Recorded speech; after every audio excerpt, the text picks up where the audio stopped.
What's up? It's Chris Quesnel, and you're watching my episode now on the Fangirls Only podcast.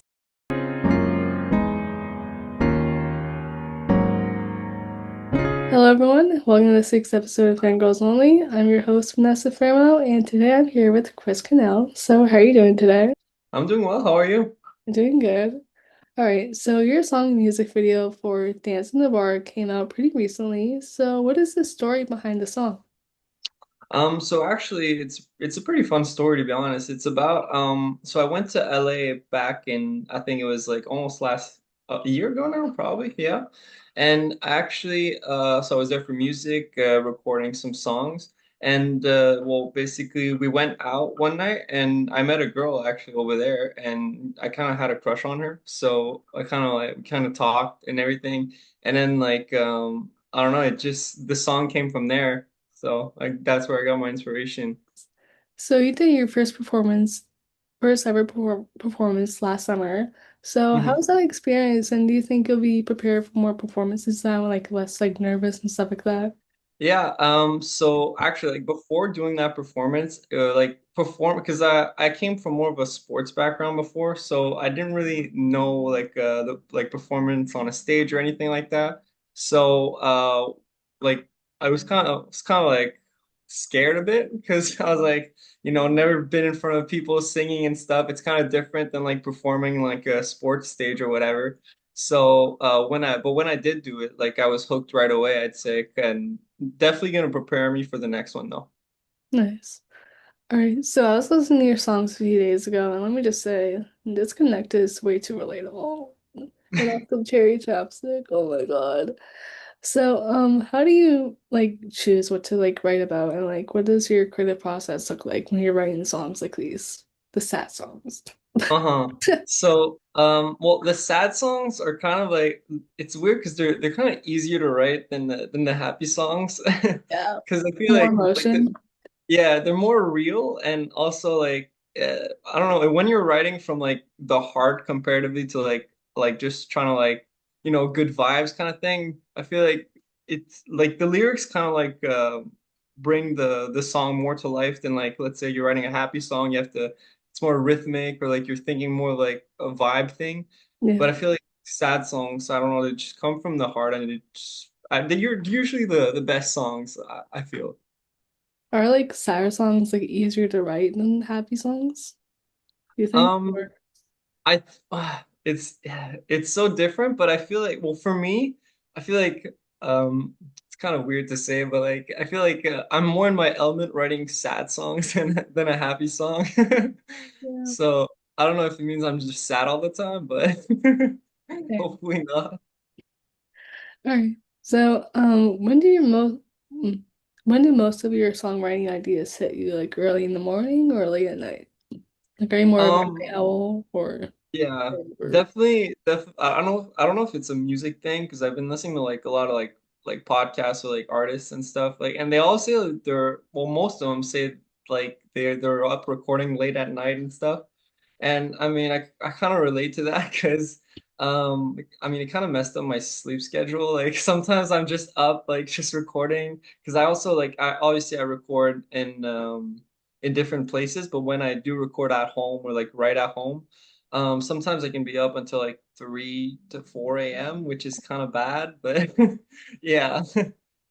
then like what time do you wake up after like the late night sessions, I guess? Like 8? Uh, yeah, Or not? like sometimes I wake up at like well, yeah, sometimes I wake up at like 12 and like which is way too late, but All right. So, are there any genres or themes that you're planning on using in future projects? That you're planning on like Any writing? genres you said? Yes. Or like Okay, themes? so like any like genres I plan on doing, right? Yes. Okay.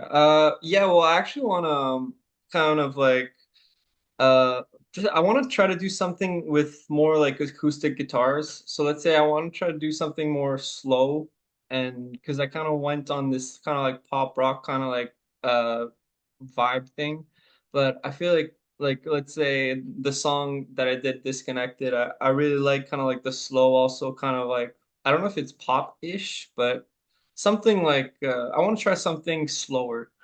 Mm. Like R&B kind of? Yeah, that yeah. I think R&B could be cool. Let's say like some neo kind of thing. Right. So, what is one thing that you learned about yourself since starting your music career? I think one thing that I might have learned about myself is I might be more sensitive than I thought I was. Like, I don't know, sometimes like when you're writing or when you're thinking about, let's say, inspiration and stuff, you're kind of like, I guess you kind of have to get deep in your emotions and you're kind of like more, I feel like sometimes you kind of make it worse than it actually is, just to like kind of get more inspiration. I feel like so I think maybe that just I feel like sometimes I feel like I'm more sensitive than I think I am, but anyways. So, I noticed that your fan engagement has been like great. Like everyone's like loving the new song and stuff. So, what do you hope your fans will say about your music in the next 5 years? I feel like the thing I want the people to say is more like I like people saying they relate to it mostly, and also how also I just want it to feel like it's real and it's not just like just like those kind of songs where it's like it's kind of it's like it's a fun but it's kind of empty. I want it to like kind of mean something. Yeah. Like I don't know. I feel like I want people to say like the song kind of like they understand and get it and relate to it. Yeah. Like it's like a comfort song for them kind of thing. Right. Yeah. Yeah. So, how would you describe yourself outside of music? Like you said, like you came from like a sports background. Are you still into sports or like still like music, music, music? Well, obviously, like music kind of like took now a big part of my life, but obviously, so I still do sports like I did before, but obviously it's kind of different now. I'm not in college anymore competing over there, so I kind of like do it with like the club team and stuff, which is kind of different, but I still do compete. It's just different than let's say when I was in college. All right, so this is the last question. Mhm. So, what has been your biggest personal change that you've noticed in yourself since you started releasing music? Okay, so biggest personal change.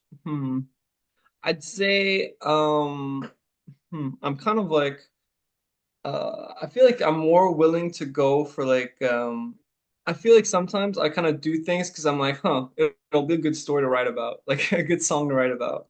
So I feel like Do things for the sometimes I'm more plot. yeah, sometimes just like yeah, I'll just do it for the plot because it kind of like it feels like a good song to write. Yeah. It's like, yeah, I'm just gonna do this. I'm gonna do some risky stuff and then just write a song when I get home. Right. Or like, let's say I'm like, I'm like, oh, maybe I shouldn't kind of like continue dating this person, but maybe it'll do for a great sad breakup Maybe I song. shouldn't text my ex. Yeah. Maybe I shouldn't text my ex, but I'll make a great song. So Yeah. Gotta do what you gotta do. exactly. Alright. So that's all the questions. So thank you so much for coming on. It was great having you. Well, thank you. It was so fun to do, to be honest. No problem. Yeah. Perfect. Bye. Well, ciao. Have a good day.